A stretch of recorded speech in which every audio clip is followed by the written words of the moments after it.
નમસ્કાર, નવરવા ગુજરાત ન્યૂઝમાં આપનું હાર્દિક સ્વાગત છે। એડિશનલ ડિસ્ટ્રિક્ટ જજ સેશન્સ કોર્ટમાં ટ્રાયલ ચલાવવામાં આવતા આરોપીઓને નિર્દોષ ઠરાવવામાં આવ્યા।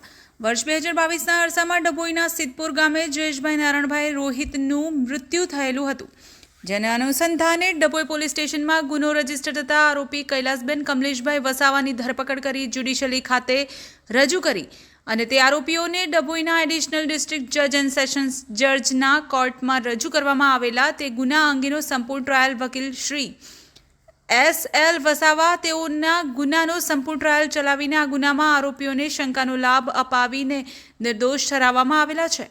નવરવા ગુજરાત ન્યૂઝ, ડભોઈ।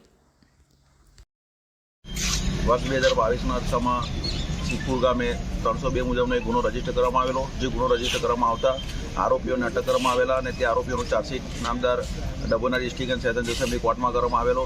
તે ગુના અંગેનો સંપૂર્ણ ટ્રાયલ S.L. વસાવા, જે જુનિયર 5 થી 6 વર્ષ સુધીની પ્રેક્ટિસ ધરાવે છે અને તેઓએ સંપૂર્ણ ગુનાનો ટ્રાયલ ચલાવીને આ ગુનામાં આરોપીઓને શંકાનો લાભ અપાવી અને નિર્દોષ ઠરાવેલા છે। તેથી અમે ન્યાયપાલિકાનો આભાર માનીએ તેમજ વકીલ શ્રી S.L. વસાવાની મહેનતને પણ અમે આભાર વ્યક્ત કરીએ છીએ।